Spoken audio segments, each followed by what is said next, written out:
تمام بیماروں کی شفا یابی کے لیے اور مالک الملک سے التماس کے لیے کہ ہر بیمار کی تکلیف کو خالق کم فرما دے اور تمام اعضاء اور وجود کو شفا دے کے سلامتی عنایت فرمائے۔ مولانا ابوالقاسم صاحب کی اہلیہ ہماری بہن کے لیے، میری والدہ سیدہ الطاف فاطمہ شدید بیمار ہیں اور تکالیف بیماری میں درپیش آتی ہیں، وہ دیکھنے والوں کے لیے بھی ایک گہری تکلیف کا سبب بنتی ہے۔ پروردگار ان کو اور سارے بیماروں کو، کے بچے کو، تمام عز و اقارب آپ سب کے اہل خانہ، تمام مومنین و مومنات کو شفاء کاملہ عنایت فرمائے۔ بسم اللہ الرحمن الرحیم۔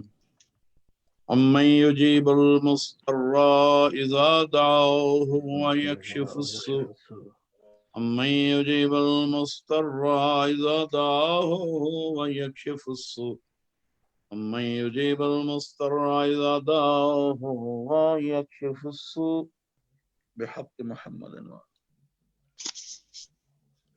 قبولیت عبادت کے لیے، تاجیر ظہور کے لیے بآواز بلند صلوات۔ اللهم صل على محمد وآل محمد وسلم۔ اعوذ باللہ من الشیطان الرجیم، بسم اللہ الرحمن الرحیم۔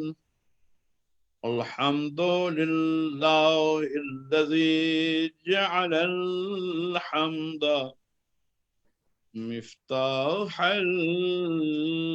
لذکرہ وسبیلا إلى جنانه وسببا لزيادة إحسانه، والصلاة والسلام والتحية والإكرام على سيد أصل ما في الوجود، سر الله في كل موجود، نقطة دائرة الوجود، صاحب لواء الحمد والمقام المحمود، مولانا ومولى الثقلين، جد الحسن والحسين، أبي القاسم محمد۔ اللهم صل على محمد وآل محمد وآل بيته الطيبين الطاهرين الصادقين المظلومين الذين أذهب الله عنهم الرجس وطهرهم تطهيرا۔ اللهم صل على محمد وآل محمد اللعنة الدائمة على أعدائهم أجمعين من يومنا هذا إلى يوم الدين، أما بعد فقد قال الله تبارك وتعالى في محكم كتابه المبين، بسم الله الرحمن الرحيم، وأقم وجهك للدين حنيفا فطرة الله التي فطر الناس عليها لا تبديل لخلق الله، ذلك الدين القيم ولكن أكثر الناس لا يعلمون۔ صلوات پر محمد وآل محمد۔ اللهم صل على محمد وآل محمد۔ سامعین گرامی قدر، مومنین و مومنات، دین فطرت اور اہل بیت ہمارا موضوع یہ ہے، اور کوشش یہ ہے کہ ہمیشہ کی طرح آپ کی فکر کو بیدار کیا جائے، اور وہ سوالات جو ہر مومن کی زندگی سے جڑے ہوئے ہیں ان سوالات کے ہماری گفتگو میں کچھ نہ کچھ جواب موجود ہوں، اور آپ کی فکر کو اس راستے پہ، اس ٹریک پہ لایا جائے کہ سننے والا اس گفتگو کی مدد سے اپنی فکری صلاحیتوں کو مزید بلند کرے۔ ماشاءاللہ۔ سبحان اللہ۔ اور کوشش یہی ہے کہ گفتگو مربوط ہو، اور یقیناً مربوط ہے، کیونکہ میں جو کچھ بیان کر رہا ہوں قرآن و حدیث کے سائے میں ہے، اور روزمرہ زندگی سے اس کی مثالیں بھی پیش کی جا رہی ہیں، بے شک۔ اور بعض اوقات موضوع سینسیٹیو یا ٹیکنیکلی ڈیفیکلٹ ہوں، تو میرا اپنا مشاہدہ یہ ہے کہ ایسی گفتگو پہلی بار جب آپ سنتے ہیں مجلس میں لائیو یا سامنے، ممکن ہے اس کے ارتباط کی، اس کی کنیکٹیویٹی کی پوری طرح سے پہچان نہ ہو سکے، لیکن جب آپ اسی تقریر کو ریکارڈنگ کے بعد سنتے ہیں اور پوری ذہنی آسودگی سے سنتے ہیں، تو یقیناً آپ کو کچھ گیپس جو محسوس ہو رہے ہوتے ہیں وہ گیپس فل ہوتے ہوئے نظر آئیں گے، کہ کہاں سلسلہ وار تقاریر میں کچھ باتیں گزشتہ مجالس میں بیان ہو چکی ہوتی ہیں، اور کچھ باتیں آئندہ مجالس میں آ رہی ہوتی ہیں۔ لہذا ہر مجلس ایک ٹرین کی طرح ہوتی ہے، کچھ اس کے ڈبے جہاں آپ کھڑے ہیں کچھ گزر چکے ہیں، کچھ آنے والے ہیں، سبحان اللہ۔ اور آپ کے سامنے اس کا صرف ایک ڈبہ ہے جو اب سامنے سے گزر رہا ہے۔ تو بسا اوقات ایک چیز کو فوکس کرنے والا پوری گفتگو کو اس لیے نہیں سمجھ پاتا کہ ابھی وہ فیوچر والی نظر آنے والی چیزوں کو بھی ازیوم نہیں کر پایا، اور کچھ پچھلی گفتگو سے جو گزر چکے ہیں اس سے کنیکٹڈ نہیں ہوتا۔ اس لیے میں اپنے موضوع کی سینسٹیویٹی کے سبب سے یہ کہہ رہا ہوں، اگر ایکڈیمکلی کوئی میرے احباب اس مجلس کو واقعی دل سے سن رہے ہوں، اس سلسلہ گفتگو کو، کوئی سلسلہ گفتگو کو آغاز سے انجام تک سنیں اور دیکھیں کہ اس میں زندگی سے جڑے ہوئے مسائل کے جوابات اس نیت سے دیے جا رہے ہیں کہ ہم اپنے مکتب اہل البیت ولایت آل محمد کا فطرت الہیہ سے کیا رشتہ ہے اسے پوری طرح سے سمجھ جائیں۔ واہ، ماشاءاللہ۔ سبحان اللہ۔ اللہ ارشاد فرما رہا ہے فاقم وجہ کا دین حنیف، اپنے چہرے کو، اپنے رخ کو پھیر لو دین حنیف کی طرف۔ فطرت اللہ، فطرت اللہ التی، فطرت الہیہ التی وہی ہے، فطر الناس علیہا، جس پر اللہ نے انسانوں کو خلق کیا۔ سبحان اللہ۔ اور کسی زمانے میں انسان کی خلقت کو یا کسی تخلیق کو اور اس خلقت کے مقاصد و مراتب و قوانین کو اللہ بدلنے والا نہیں ہے، اس لیے ارشاد فرمایا لا تبدیل لخلق اللہ۔ سبحان اللہ۔ واہ، یہ آیت کس چیز کا جواب دے رہی ہے؟ روزمرہ زندگی میں کیا سوال آ رہا ہے کہ جس کا جواب لا تبدیل لخلق اللہ میں موجود ہے؟ روزمرہ زندگی میں سوال اٹھتے ہیں، مسائل پیش ہوتے ہیں، شرعی ایشوز پر مراجع علماء مفتیوں سے فتوے پوچھے جاتے ہیں،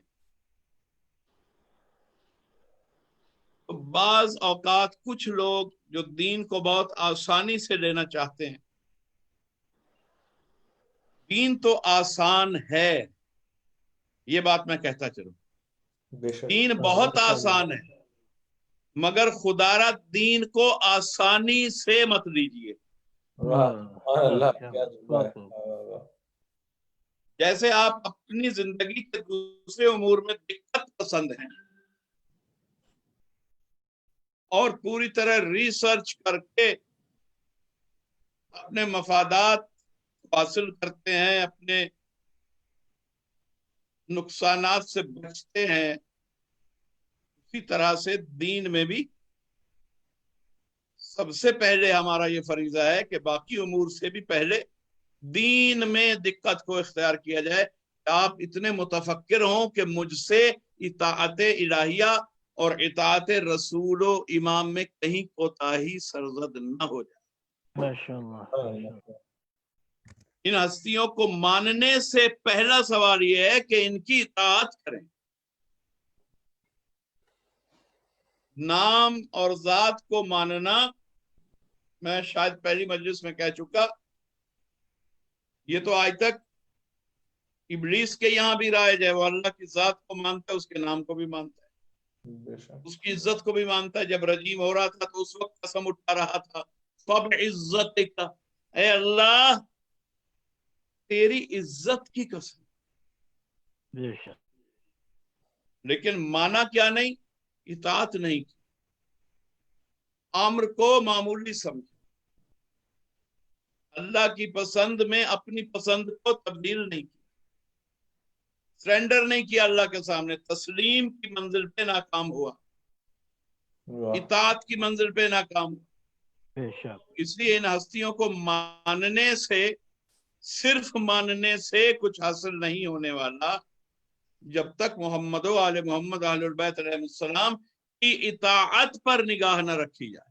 واہ بے شک۔ اور اطاعت کرنے والے کو ہی یہ معصومین خود اون فرمائیں گے۔ پروردگار کے سامنے ہمیں نہیں بتانا پڑے کہ یا اللہ میں ان ائمہ طاہرین کو ماننے والا ہوں، خود ائمہ طاہرین گواہ بن جائیں آپ پر کہ یہ اے پروردگار یہ مومنین ہمارے چاہنے اور ماننے والے اور اطاعت گزار تھے۔ سبحان اور اللہ۔ جب یہ منزل حاصل ہو جائے تو فوز العظیم ہے، زندگی نجات تک پہنچ چکی ہے۔ تو آپ نے اس زندگی میں نجات کو ارن کرنا ہے، کمانا ہے، اپرچونٹی نہیں لینی، کما کر لینا۔ صلوات پڑھیے محمد والے۔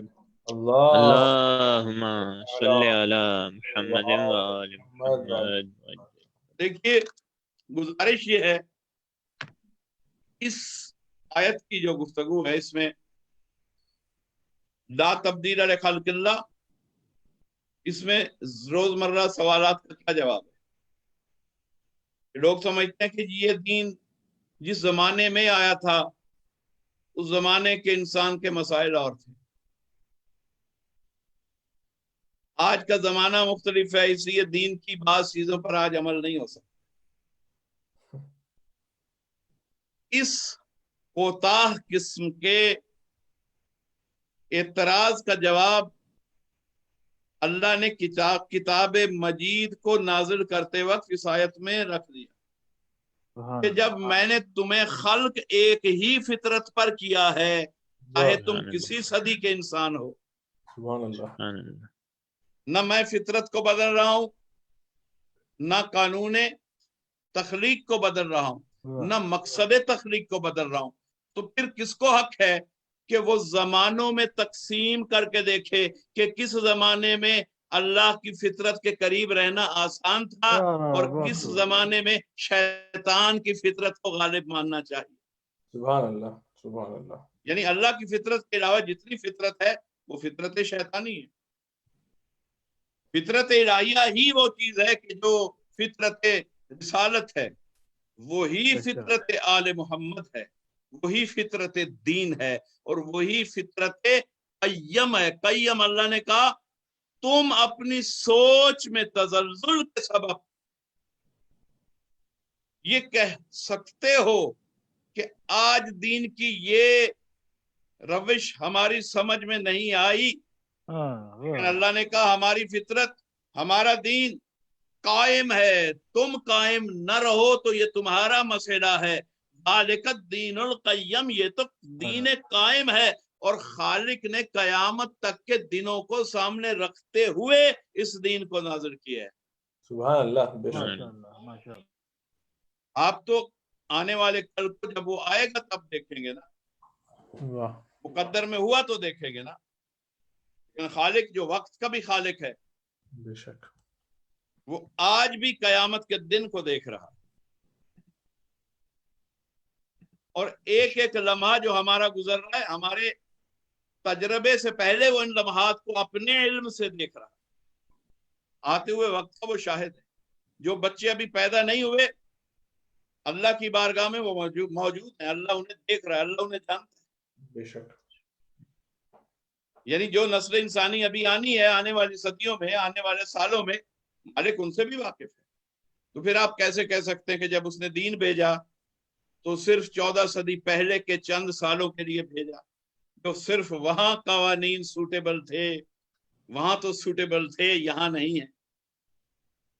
تو جو اللہ قیامت تک خالق بھی ہے، قیامت تک بصیر بھی ہے، قیامت تک حکیم بھی ہے، بلکہ دائماً، یہ تو میں اپنی نسبت سے کہہ رہا ہوں، قیامت کے بعد، قیامت سے قبل، ازل سے پہلے ہر لمحے وہ بصیر بھی ہے، ہر لمحے حکیم بھی ہے. وہ اللہ کوئی ایسی کمزور چیز نہیں بھیج سکتا کہ جو ایک زمانے میں تو فطرت کے مطابق ہو اور دوسرے زمانے والوں کے لیے فطرت کے خلاف ہو جائے. مطلب یہ ہے کہ جو آج جنہیں دین سمجھ میں نہیں آ رہا یا دین کے اندر انہیں اعتراضات اٹھ رہے ہیں، انہیں اپنے آپ کو دیکھنا چاہیے کہ ہم دین پر اعتراض مت کریں، ہم فطرت کو نہیں سمجھ سکتے. سبحان اللہ. اگر ہم فطرت کو سمجھ جائیں تو ہمیں کہیں بھی حکمت شریعت کے کسی حکم پر نہ اعتراض ہو اور نہ یہ محسوس ہو کہ یہ آج کے زمانے میں مس فٹ ہو رہی ہے. یہ بات ہم فطرت میں مس فٹ ہیں کیونکہ ہم فطرت کو پہچان نہیں سکتے. اور اللہ نے یہیں پہ کون سی بات کی، سارے مسائل کو جاننے والے نے آخر میں کہا کہ جتنی باتیں میں کہہ رہا ہوں کہ نہ فطرت بدلے گی، نہ خلقت کے مقاصد بدلیں گے، نہ فطرت تخلیق بدلے گی، نہ ہمارا منشور بدلے گا، نہ ہمارا دین قیم بدلے گا، نہ دین حنیف بدلے گا. دین حنیف نے تمہاری ضرورتوں کی طرف رخ نہیں کرنا، تمہیں کہا گیا ہے کہ اپنا رخ دین حنیف کی طرف رکھو. سبحان اللہ. لوگ چاہتے ہیں مسئلہ کوئی عالم ایسا بتا دے جو میری ضرورت کو سوٹ کر جائے. بے شک. سبحان اللہ. سب سے بڑا مسئلہ یہ ہے، سب سے بڑی جہالت یہ ہے کہ کوئی انسان اسلام کا دعویٰ کرنے کے باوجود یہ چاہے کہ اب ایسا مسئلہ بتائیں جو فٹ آ جائے میری ضرورت. جبکہ دین نے شروع سے یہ کہا، قرآن نے کہا فَأَقِمْ وَجْهَكَ لِلدِّينِ حنیفا، تم دین کا رخ اپنی طرف مت کرو، تم اپنے رخ کو تبدیل کر کے دین کی طرف، اپنے رخ کو دین کی طرف منقلب کر، اپنے آپ کو بدل لو. تمہیں بدلنا ہے، دین کو نہیں بدلنا. اور اگر تم نہیں بدل پا رہے تو پھر تم فطرت شناس نہیں ہو، تمہیں یہ وہم ہے کہ تم فطرت شناسی رکھتے ہو. اور یہ سارے وہم کیوں ہیں انسان کے اندر؟ فرمایا وَلَٰكِنَّ أَكْثَرَ النَّاسِ لَا يَعْلَمُونَ. سبب یہ ہے کہ تم علم نہیں رکھتے، اکثریت انسانوں کی علم نہیں رکھتے. اللہ نے سارے انسان یعنی گنے، اکثریت کا ذکر کیا، اس میں وہ اقلیت موجود ہے. کسی آیت میں وہ اقلیت موجود ہے کہ جو اللہ کی ان تمام حکمتوں کی عارف. یعنی اس میں آپ اگر مربوط ہیں تو یہ باتیں میں انتہائی کنیکٹیوٹی کے ساتھ آپ تک پہنچانا چاہ رہا ہوں کہ وَلَٰكِنَّ أَكْثَرَ النَّاسَ لَا يَعْلَمُونَ، اکثر النَّاسِ لَا يَعْلَمُونَ. یہ لوگ نہیں جانتے، یہ لوگوں کا اپنا وہم ہے کہ ہم جانتے ہیں. پرابلم یہ ہے کہ جو نہیں جانتا، معصوم کے فرمان سے ایک چھوٹا سا ایکسٹریکٹ لے رہا ہوں، صرف ایک جملہ کہہ کے آگے گزر جاؤں. اس کے پیچھے معصوم کا ایک فرمان موجود ہے امیر المومنین علیہ السلام کا. بھائی جو نہیں جانتا اور یہ جانتا ہے کہ میں نہیں جانتا، واہ سبحان اللہ. وہ اتنے خسارے میں نہیں ہے، بے شک بے شک. سبحان اللہ. کیونکہ اسے اقرار ہے کہ میں یہ بات نہیں جانتا لہٰذا مجھے جاننی چاہیے. واہ اس لیے خسارے میں اس لیے نہیں ہے کہ اپنی کیفیت نفس سے واقف ہے واہ بے شک. اور ایوولوشن کی طرف سفر کرنا چاہتا، چونکہ جانتا ہے کہ میں نہیں جانتا تو اپنی حالت نفس جانتا ہے. لیکن جو نہیں جانتا مگر یہ جانتا ہے کہ میں جانتا ہوں، واہ واہ. وہ انتہائی مہلک انسان ہے، اپنے نفس کے لیے بھی اور معاشرے کے لیے. سبحان اللہ. واہ. بے شک بے شک. یہ جو چیز، جو حقیقت، جس فطرت کو، جس دین کو، اللہ کی جس مشیت کو جانتا ہی نہیں، آیت کے جس مقصد کو جانتا ہی نہیں. یہ آیت کیوں اتری تھی، کس سیاق و سباق میں تھی، یہ نہیں جانتا، مگر بیٹھ کر مفسر قرآن کہلانا چاہتا. واہ. ٹیلی ویژن پہ آ کے تفسیر قرآن پہ لیکچرز دے رہا ہے. آج کل دیکھیے کیسے کیسے لوگ اٹھ کے یہ جسارت کریں کہ قرآن پر وہ گفتگو کرنا چاہتے ہیں. واہ. اور وہ کیا رہا ہے کہ وہ قرآن فہمی چونکہ رکھتے نہیں مگر کہہ رہے ہیں کہ ہم رکھتے ہیں، نہیں جانتے مگر ظاہر کر رہے ہیں کہ ہم جانتے ہیں. تو جو ان کے راستے پہ چلے گا وہ بھی گمراہ، بے شک. وہ بھی تباہ اور وہ خود بھی تباہ.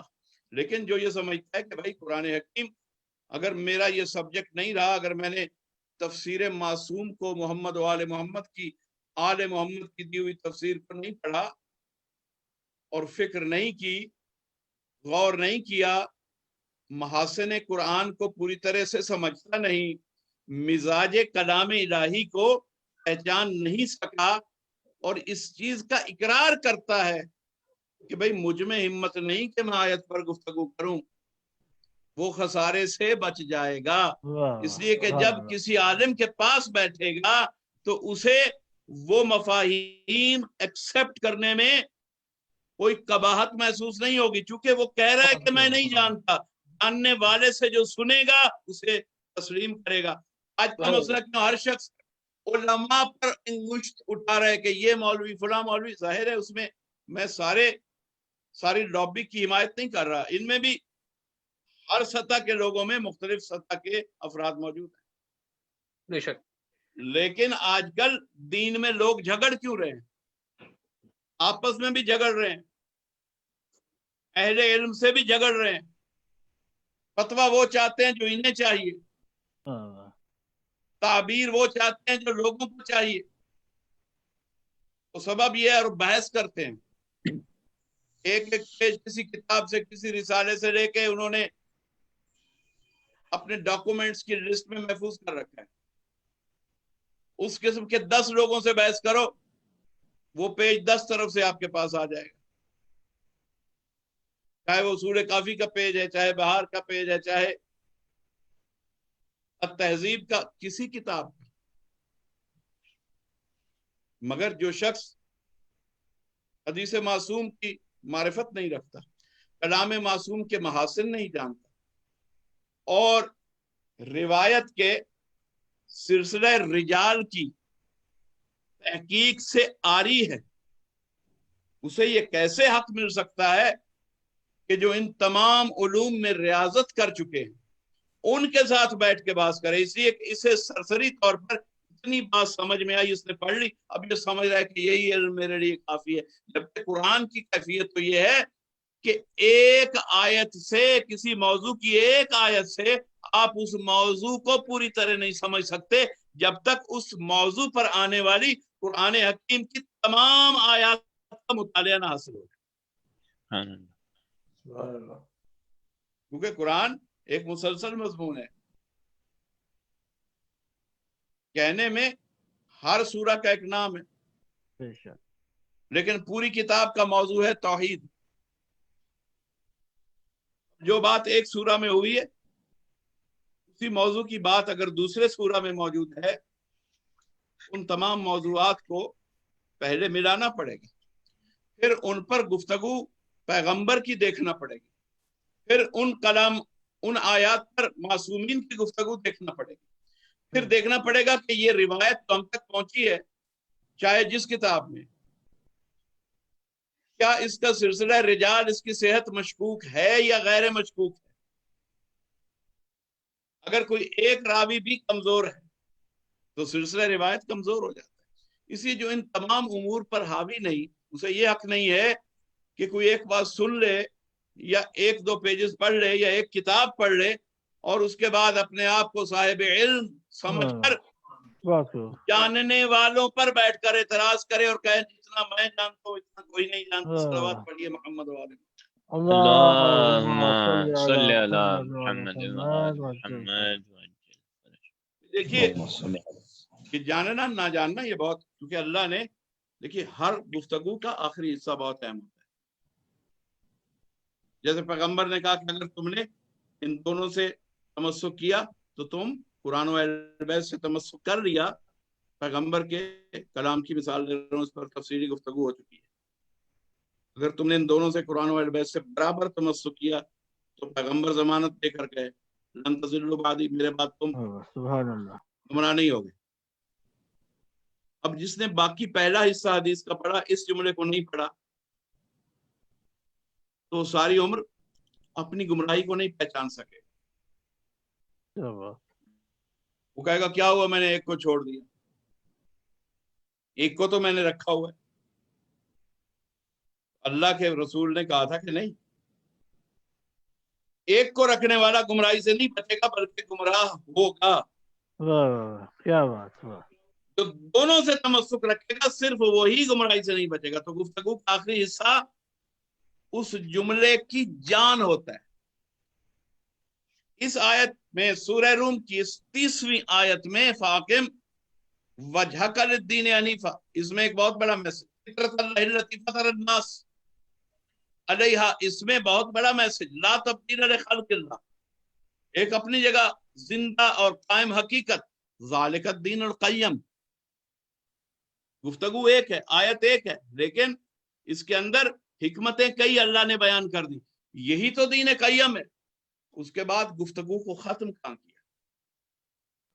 کیا ولیکن اکثر الناس لا یعلمون، مگر مسئلہ یہ ہے کہ اکثریت انسانوں کی علم ہی نہیں رکھتی۔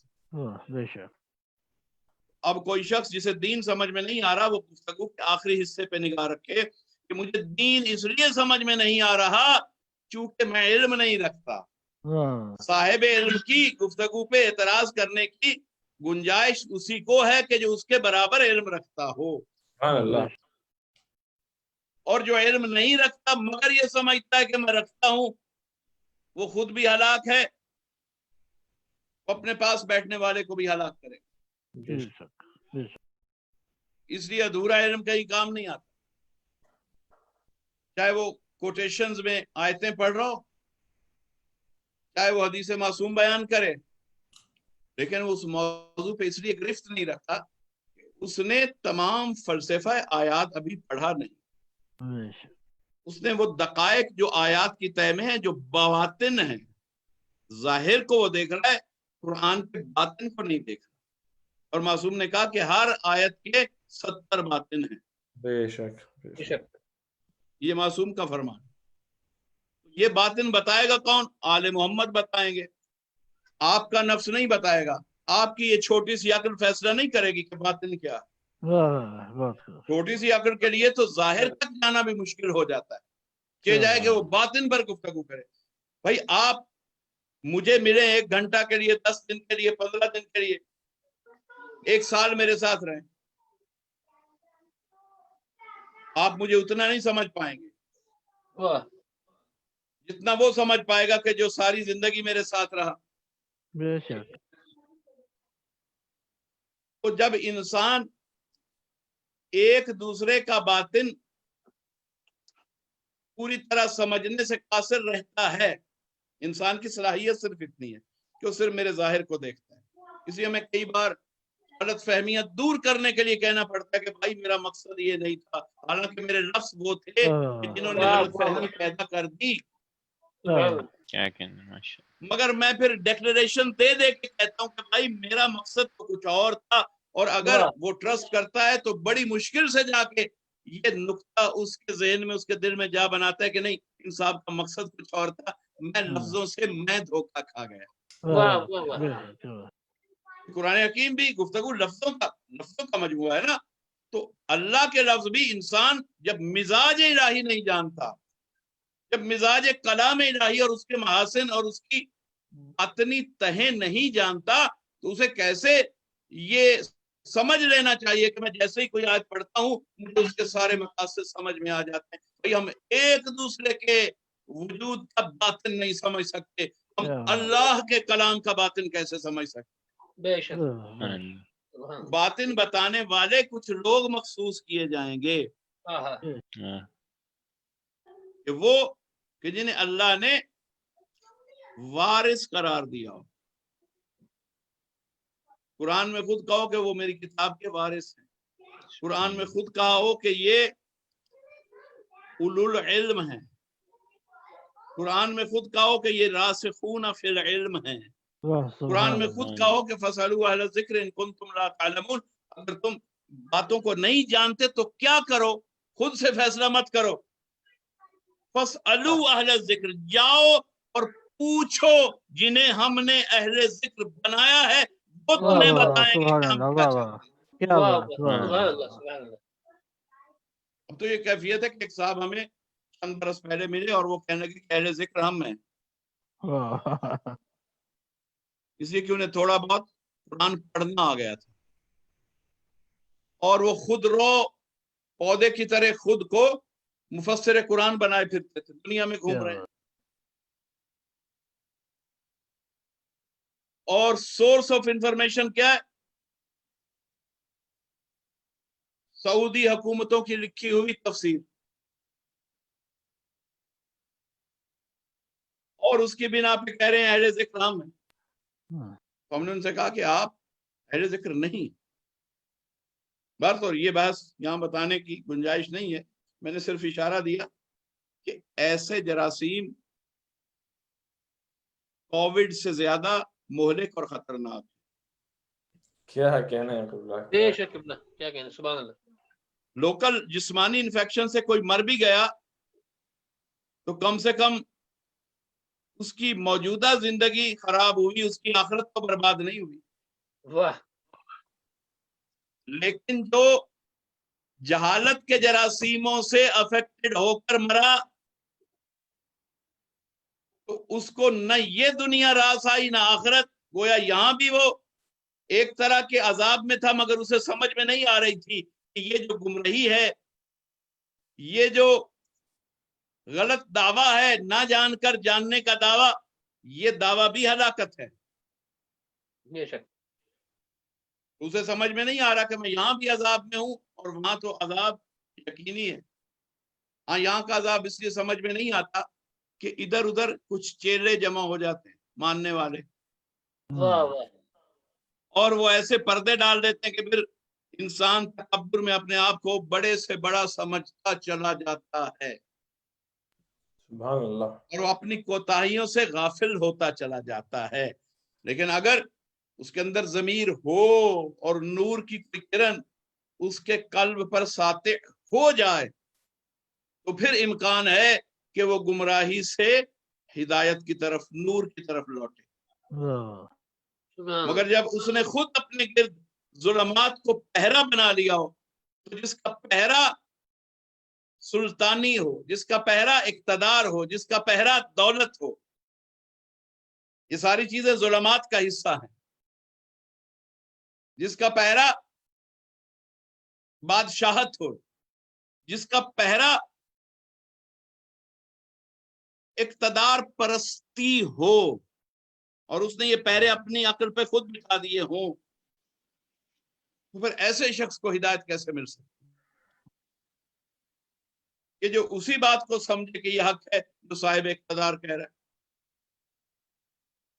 اس نے حق کا معیار پہلے معیار حق کو پہچاننے میں غلطی کر دی، اور جب معیار حق اسے سمجھ میں نہیں آیا تو پھر جو خیال بھی اسے آئے گا شیطان اسے سمجھاتا چلا جائے گا کہ تیرا ہر خیال حق ہے.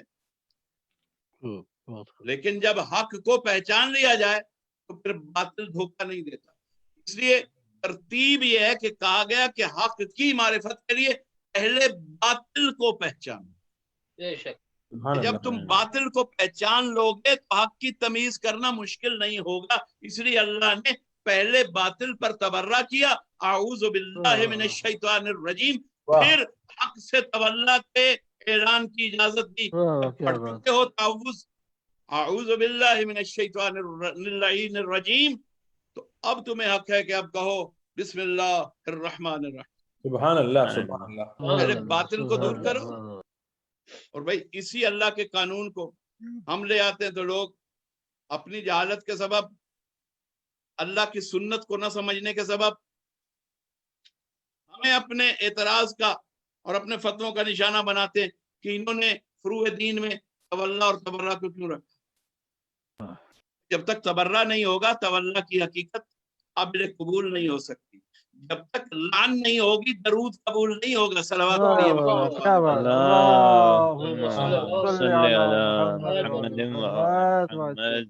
درود تولا ہے محمد و آل محمد سے، لیکن بے شک نابینا درود نہیں. اسے یہ تمیز بھی نہیں ہے کہ آل محمد ہیں کون،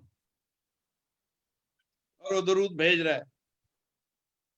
لیکن جب وہ آل محمد کے دشمنوں کو الگ کر کے دیکھ لیتا ہے، تبرہ کر دیتا ہے، بیزاری کا عنصر اعوذ باللہ من الشیطان الرجیم کا عنصر پہلے ادا کر دیتا ہے، اب اس کا درود کا پڑھنا، بلکہ درود پڑھتے پڑھتے اسی کیفیت میں سو جانا بھی عبادت بن جائے گا. اس لیے کہ وہ باطل سے تو پہلے ہی بیزار ہے، اب اس کے پاس حق ہی حق ہے، چاہے وہ بیداری میں اعلان ولایت کرے، اعلان تولا کرے، چاہے وہ سو جائے اور تولا سے جڑا رہے. تو اسی لیے کچھ کیفیتیں ایسی بھی بتائیں گی کہ آپ ذکر کرتے کرتے سو جائیں تو فرشتے تسبیح و تحلیل لکھتے رہیں گے.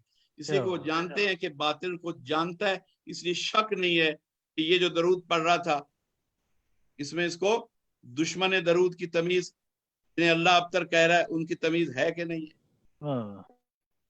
تو دشمن درود کو پہلے الگ کرو، پھر درود بھیجو، تب درود قبول بھی ہوگا اور اس کے برکات بھی سامنے آئیں. سبحان اللہ. سبحان اللہ. دیکھیے، نہ جاننا مگر سمجھنا کہ میں جانتا ہوں، یہ سب سے بڑا مرض ہے، خطرناک مرض ہے، جو دنیا تو شاید دھوکے میں گزار دے مگر آخرت کو یقیناً برباد کر دے. بے شک. درود پر محمد و آل محمد.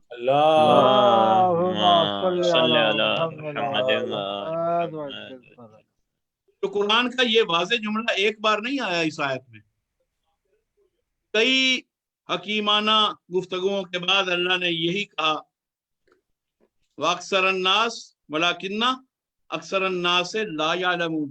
مسئلہ یہ ہے، یہ حکمتیں اس لیے سمجھ میں نہیں آ رہی لوگوں کو کہ لوگ علم نہیں رکھتے.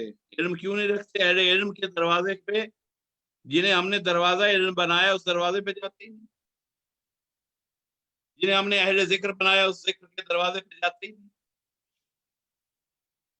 اور اپنی رائے کو دین شناسی قرار دیتے، اپنی رائے کو دین فطرت قرار دیتے. اس لیے انہیں اہل بیت نظر نہیں آ رہے. وہ سمجھتے ہیں بس جس کی اقتدا کر لو تم ہدایت پا جاؤ گے، سارے ستارے ہیں، جس ستارے کی اقتدا کر لو تم ہدایت پا جاؤ گے. دو ستارے آپس میں لڑ رہے ہیں، ان میں سے خود دو ستاروں میں سے ایک ستارہ باطل پر ہے. بے شک. تو اب جو خود دو فریق جنہیں آپ ستارہ کہہ رہے ہیں ان میں سے ایک حق پر ہے تو ایک باطل پر ہے، تو یہ کیسے ہو سکتا ہے کہ جب ان میں دونوں حق پر نہیں ہے تو ماننے والا دونوں کو مان کے اپنے آپ کو حق پہ ثابت کر لے؟ اتنی عجیب، یعنی بہت خوب۔ انسانی عقل کی نفسیات پر بہت بڑا حملہ ہے یہ فیصلہ کہ ہم تو سب کا احترام کرتے ہیں۔ اس شریر شام نے کون کون سا جرم کیا مجھے شخصی گفتگو کرنے کی ضرورت نہیں، لیکن کچھ طبقے اتنے نابینا ہیں کہ محمد و آل محمد کے قاتل کو تو گروہ بندی کے سبب اچھا سمجھتے رہتے ہیں، لیکن خود اپنے صحن میں اپنے گھر میں بھی جھانک کے نہیں دیکھتے کہ شریر شام صرف قاتل معصومین نہیں ہے، قاتل معصوم نہیں ہے، دشمن علی ابن ابی طالب، دشمن آل محمد ہی نہیں ہے، بلکہ اس نے ام المومنین، ایک ام المومنین کی بھی جان لی ہے، قتل کروایا ہے۔ تو اب اندھا دین وہ ہے کہ جو انہیں بھی ستارہ سمجھ رہا ہے، انہیں بھی ستارہ سمجھ رہا ہے، گویا وہ سب کے لیے بسم اللہ پڑھنا چاہتا ہے، اعوذ باللہ من الشیطان الرجیم کا قائل ہی نہیں، وہ قائل ہوگا وہ پہلے شیطان کو پہچان کے دور کرے گا، پھر پہلے تولا سے تولا کا اعلان کرے گا۔ دیکھیے جو جانتے ہیں، اب تک ذکر ہو کہ جو نہیں جانتے اور وہ سمجھیں کہ ہم جانتے ہیں تو وہ باطل پر ہیں، وہ برباد ہو گئے، اور ان کو ماننے والے ان سے بڑھ کے برباد ہو گئے۔ اس لیے قرآن میں ذکر ہے کہ قیامت کے دن کچھ چیلے، کچھ مرید اپنے رہنماؤں کی طرف اشارہ کر کے کہیں گے بارے رہا ہمیں انہوں نے برباد کر دیا، اور جو مانے گئے تھے لوگ وہ ان کی طرف اشارہ کر کے کہیں گے کہ ہمیں تو انہوں نے برباد کیا، ہمیں نہ مانتے تو شاید ہمیں احساس ہو جاتا کہ ہم باطل پر ہیں، لیکن جب ہمارے حکم پر آمین کہا گیا تو ہمیں یہی دھوکہ ہوتا رہا کہ ہم حق پر ہیں، اس لیے اکثریت ہمارے ساتھ ہے۔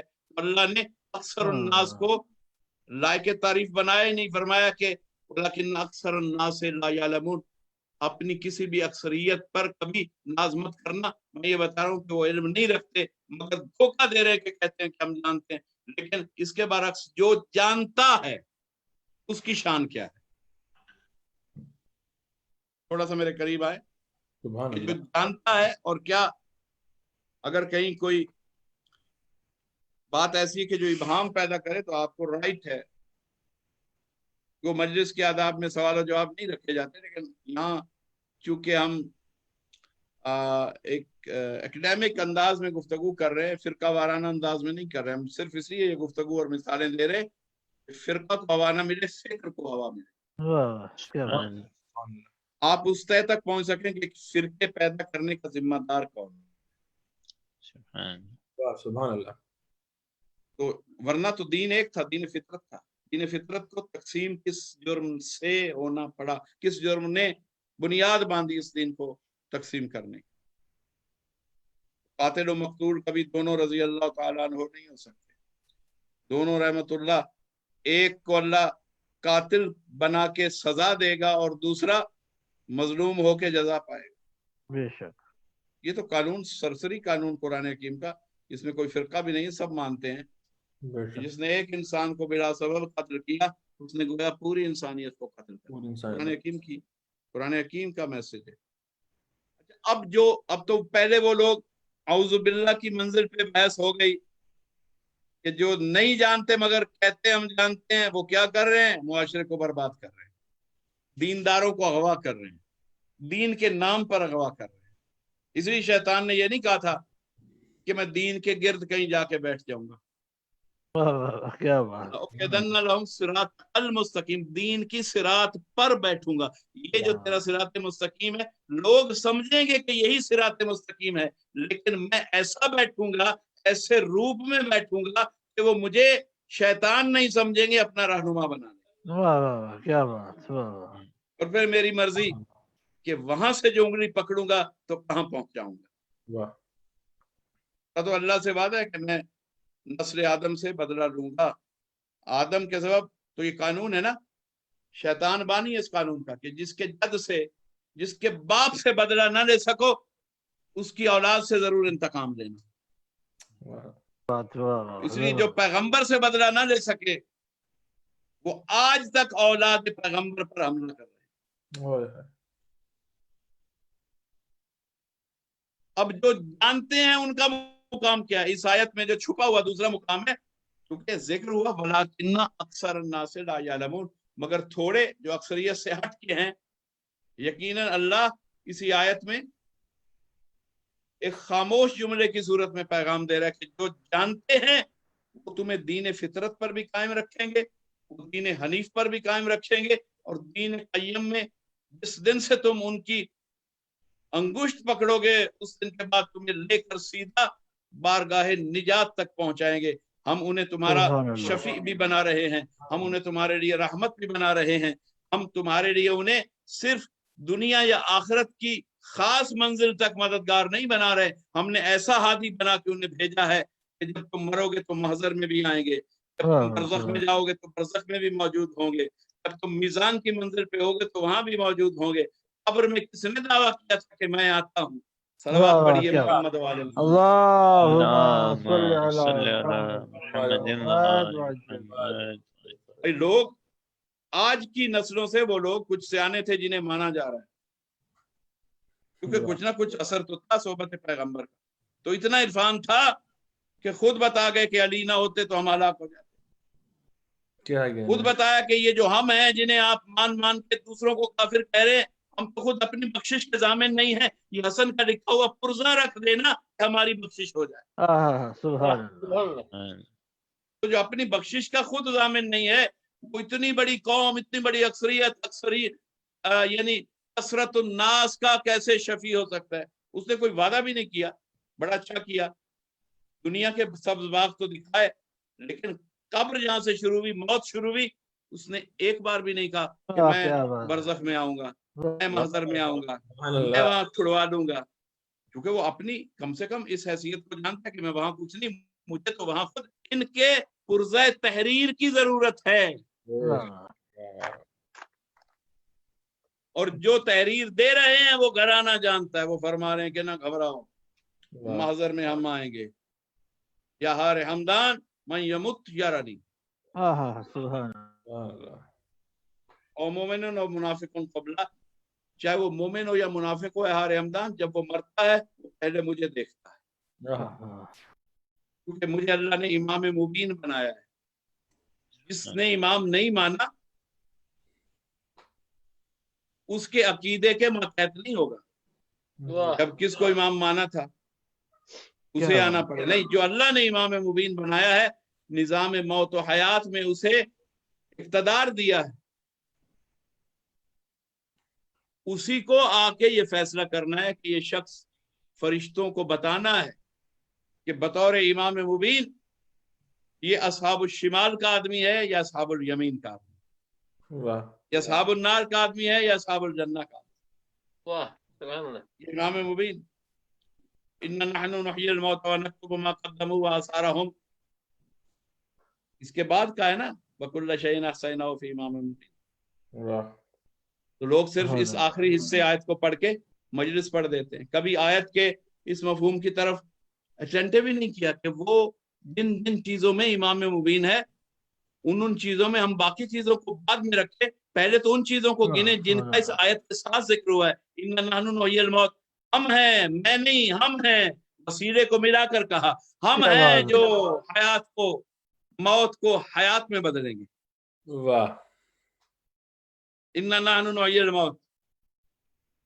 اصل قوت تو پروردگار ہی کی ہے، لیکن جہاں وسیلے کو درمیان میں رکھتے قرآن میں وہاں ہم کہتا ہے ان نحن نزلنا، ہم نے نازل کیا، کیونکہ فرشتہ ساتھ تنزیل قرآن میں شامل تھا، مخلوق کو وسیلہ بنا رکھا تھا قرآن کے نازل ہونے کا، تو جہاں قرآن نازل ہوا کہا ہم نے نازل کیا، جہاں بارش نازل ہوئی کہا ہم نے برسائی، کیونکہ بارش پہ بھی فرشتے معمور، تنزیل پہ بھی فرشتے معمور، لیکن موت کے معاملہ میں جہاں فرشتے معمور ہیں وہاں امام مبین کا خصوصی ذکر کیا کہ پھر فرشتوں کو اپنی موت کا کفیل مت سمجھنا، اسرائیل تک نہ رہنا، انا نحن نحیی الموت، ہم ہیں، اور اس ہم کو سمجھ لینا آخری جملے سے کہ اس ہم میں کون کون ہے، صرف اسرائیل نہیں ہے، انا نحن نحیی الموت ونکتب، اور لکھتے چلے جاتے ہیں ما قدموا وآثارهم،